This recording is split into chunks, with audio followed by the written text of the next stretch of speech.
The prophecy is stampeding ahead. Jesus is coming. He's coming very soon. And this is no joke. This is no speculation.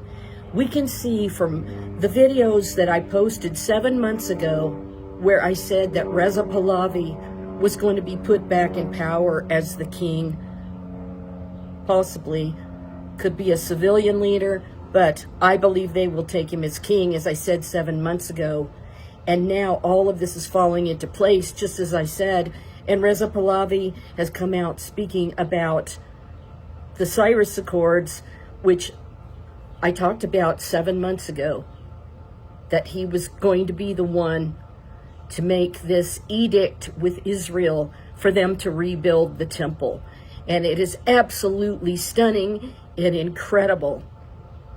So I wanted to show you a little bit of Reza Pahlavi's speech that he gave and what he said about King Cyrus of Persia, to add to all the other videos I've done about this.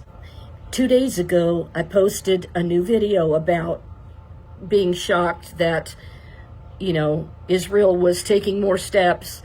And this is what I thought they were doing the whole time. But nobody came out and actually said that they were going to do this. And now it's being spoken about all over the place.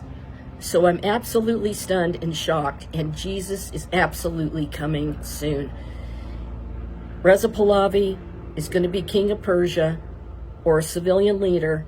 And I believe they will accept him as the king, as I said 7 months ago. And this will allow him to sign the edict to allow the Jews to build the third temple. He's the one, there's no doubt about it. And then there's King Charles III involved, and I talked about how the history of Britain with Persia plays a role in all of this. And then, of course, Donald Trump has been pictured on the Cyrus coin with the third temple on the front side, and Trump with Cyrus is on the back of the coin, actually showing that this was the plan all along, to build the third temple.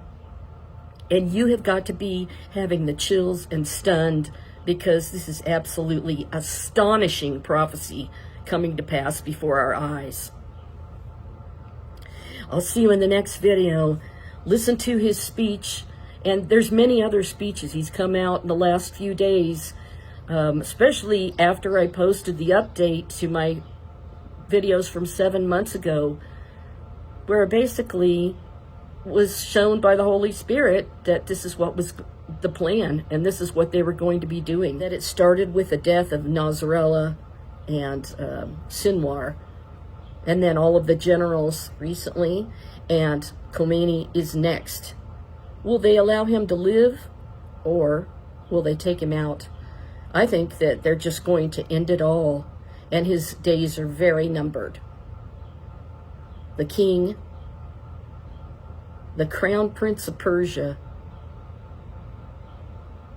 is going to change everything with that Cyrus Accord. And I'm just astonished how the Holy Spirit worked in these videos 7 months ago to reveal this is what was coming to pass. And now it's stampeding. And you just have to have the chills beyond measure.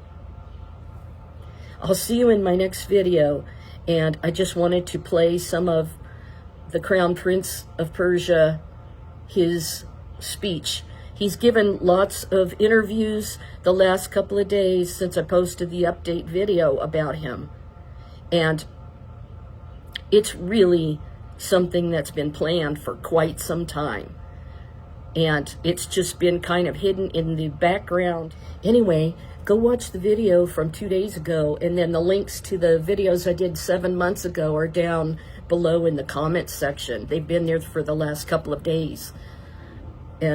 Before Reza Pahlavi came out and started actually saying anything about that the plan is for him to take over. It's incredible. Jesus is coming, you guys. You couldn't make this happen. Only God could make this happen, to make the Crown Prince of Persia be the one to make the edict for the Jews to build the third temple, just like Cyrus made the edict centuries ago. And the Crown Prince, Reza Pahlavi, wants to restore this historic tie with Israel and produce this edict of the Cyrus Accord. Incredible, absolutely astonishing. And we're watching it come to pass, the prophecy before our eyes. You guys, we must not have long before Jesus comes to take us up and out of here in the glory cloud. Stick close to the Lord, and I'll see you in the next video. So I'm not going to play the entire speech, but just the portion where he's talking about taking down the regime and talking about King Cyrus. Please join me in welcoming to the stage His Royal Highness, Prince Reza Pahlavi.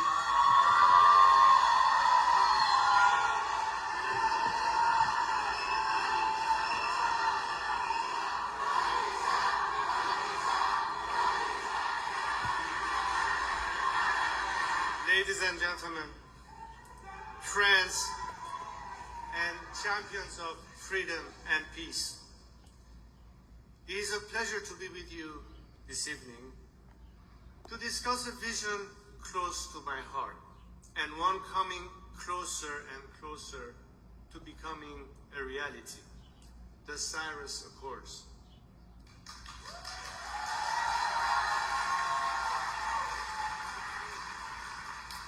The name Cyrus reminds us of a deeper truth, that the relationship between the Iranian and the Jewish peoples is not a matter of modern diplomacy or fitting politics.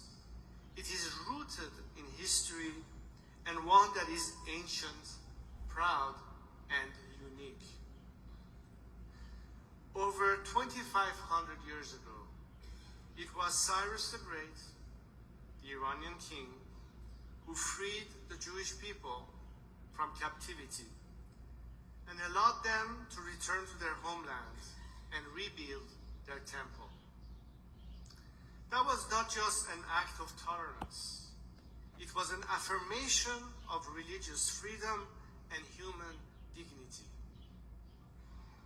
It set the standard for what just leadership should be like.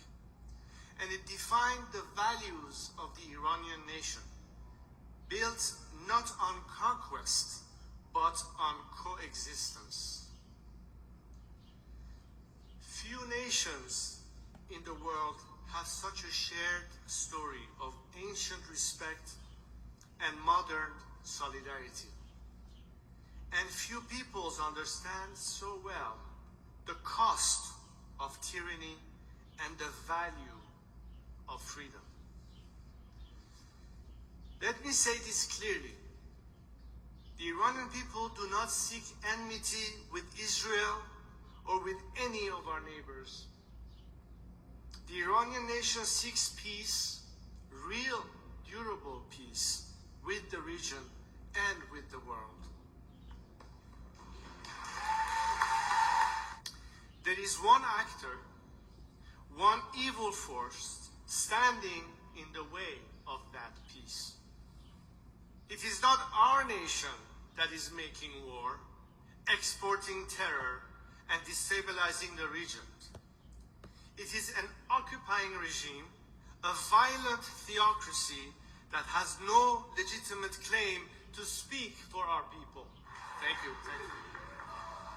For over 4 decades, the Islamic Republic has hijacked the identity of Iran, using our name and our resources not to serve our people, but to spread hatred and division. This regime does not represent the soul of our nation. It does not represent the legacy of Cyrus. It does not represent the future of Iran. The Iranian people are rising up, not because someone asked them to, but because it is in their national interest and in their national character to fight for freedom. Communists and the Islamists are not letting go without a fight. Just last week, that alliance murdered 2 more innocent souls on the streets of Washington, D.C. Yaron and Sarah.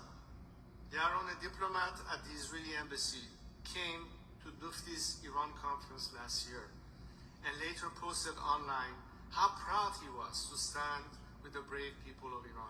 Now Yaron and Sarah are in heaven with Puya and Nika and Navid and Hadis and so many more of our brave young people. Today, I promise each of them that we will continue the fight in honor of their blessed memory. I promise them we will fight until we win.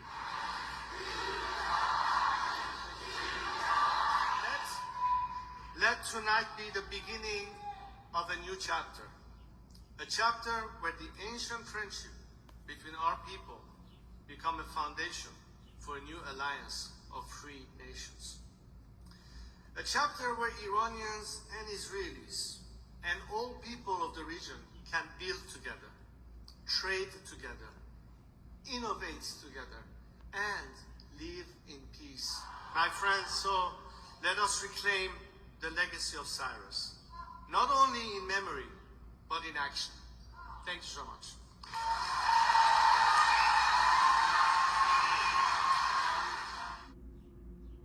The Iran-Israel-Cyrus Accords could be next if the world helps us. His Royal Highness Pahlavi's speech at the IAC conference was a clarion call for decisive global action against the Islamic Republic, for ending its support for terrorism and violence. The next peace treaty could be the Cyrus Accords. The Jerusalem Post. The Cyrus Accords are essential for Iran's future and Middle East peace.